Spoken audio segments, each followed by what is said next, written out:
Bonjour à tous, c'est BDV Météo. Aujourd'hui, on se retrouve pour un tout nouveau point météo. Aujourd'hui, on va parler de la vigilance rouge canicule qui a été mise en place pour la journée du mardi 1er juillet 2025 entre le centre du pays et l'Île-de-France. En sachant qu'aujourd'hui, les températures ont déjà pas mal augmenté sur une grosse partie centrale du pays où on a déjà dépassé les 35, 36 voire 37 degrés très localement entre le centre du pays et l'Île-de-France, donc les régions qui seront concernées par le pic de canicule pour la journée de mardi 1er juillet 2025. Alors, donc on va passer tout de suite aux prévisions pour demain. Les températures qui vont encore monter. Donc c'est tout simplement lié à cet anticyclone qui est situé donc en plein sur la France. Il est en train de légèrement se déplacer vers le nord et oriente un flux progressivement de plus en plus axé vers le sud à sud-est. Alors c'est un flux d'altitude à sud-sud-est. En réalité, sur les basses couches, il n'y a quasiment pas de vent, voire peut-être un très léger flux de nord, donc uniquement au sol, tout simplement. Pour la masse d'air, comme vous le voyez, elle remonte tout droit en fait du Maroc, de la péninsule ibérique, et elle remonte tout droit donc vers la France, avec des valeurs qui sont très inhabituelles pour une fin juin, début juillet, même par rapport à la moyenne de l'été. Pour dire globalement la moyenne de l'été, c'est environ une masse d'air à 16 degrés. Là, on est à parfois 26 degrés, soit 10 degrés au-dessus de la masse d'air. Donc, on est complètement sous une masse d'air inhabituelle. Donc, maintenant pour les températures qui sont à attendre pour cette journée de mardi. Avec un pic de canicule, donc pic de chaleur, entre ici, le sud du pays et le nord du pays, excepté donc uniquement les côtes de la Manche. Alors donc, il y aura malgré tout le département du Nord qui est quand même censé être sur le niveau des côtes de la Manche, qui sera largement impacté par cette canicule, avec quand même jusqu'à 35 degrés à Lille. Le sud de la Bretagne qui sera un peu plus concerné que le reste des départements du Nord-Ouest également. Et en départements qui seront également très concernés, on a quand même la Corse avec des valeurs qui seront très souvent au-dessus des 35 degrés, notamment dans les régions, dans les zones les plus basses. Pour retrouver des points de fraîcheur, donc autour des lacs, vous voyez ici il y a des grands lacs ici dans les départements donc de la Marne vers la Seine, où il y a ces fameux lacs de rétention. Par là-bas, les températures seront légèrement moins élevées. C'est globalement l'effet de lac qui fait ça. Et évidemment, au niveau des reliefs, on peut retrouver des valeurs de température un petit peu plus supportables au-delà de 700, 800, 900 mètres d'altitude, voire à peu près 1000 mètres, comme le voyez ici du côté du Morvan, des Vosges, du Jura. Enfin, là, on retrouvera un peu plus de fraîcheur pour le maximum de la journée. L'élément le plus compliqué également avec cette canicule, c'est les températures très élevées, y compris pendant la nuit, où il peut y avoir parfois des bouffées de chaleur, comme on l'en voit ici, notamment ici sur Paris, ou même sur les régions centrales, où les températures peineront à descendre sous les 25 degrés cette nuit. On pourrait retrouver des valeurs matinales de 25 degrés pour les grandes agglomérations, le cœur de Paris par exemple, ou encore des 24, 23 du côté notamment des campagnes les plus exposées aux chaleurs nocturnes. Donc des nuits tropicales partout, et les températures qui vont monter le lendemain.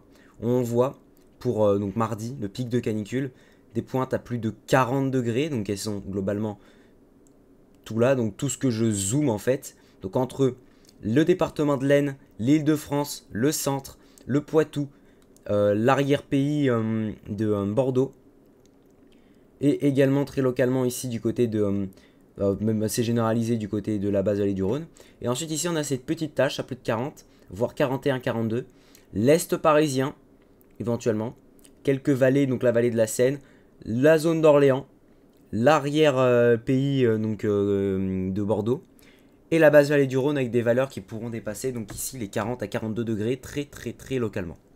Et comme vous le voyez pendant la nuit, les températures vont peiner à redescendre. À minuit, il y a encore des taches à plus de 35 degrés sur les départements les plus à risque. Donc ici notamment Lyon, l'Aube, l'Aube, la Seine-et-Marne, le Loiret, éventuellement Paris, avec des pointes jusqu'à encore 35 degrés à minuit, donc une atmosphère très largement irrespirable. Avant ici, vous voyez ce bulbe caniculaire, ce cœur caniculaire qui va se décaler très légèrement à l'est pour la journée de mercredi, où là les températures vont exploser entre le bassin parisien et le nord-est, le centre-est du pays, avec des pointes à nouveau à plus de 40 à 42 degrés localement.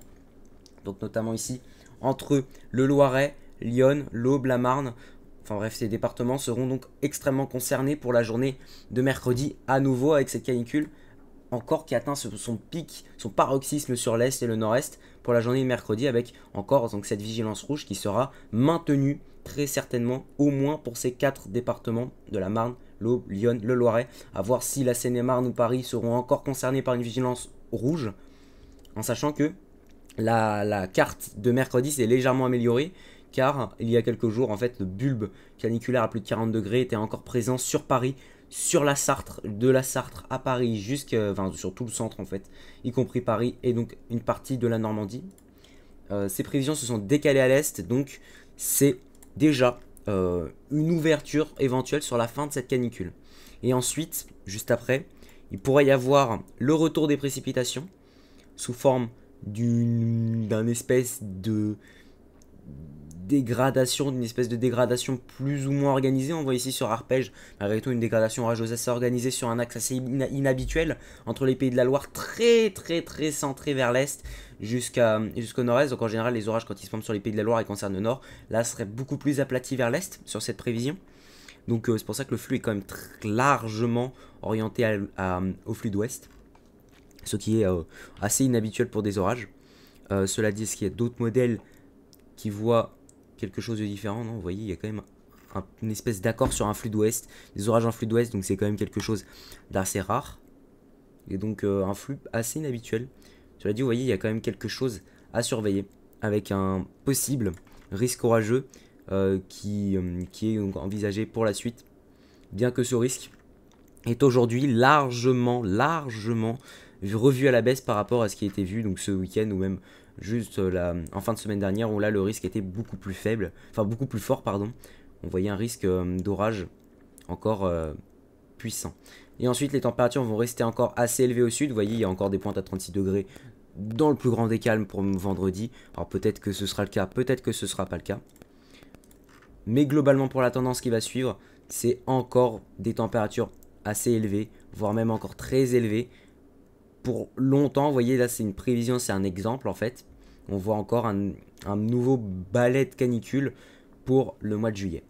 En tout cas, l'été sera chaud, et l'été est déjà chaud, et on se retrouvera donc très prochainement pour un nouveau point météo. C'était BD Météo, et bye.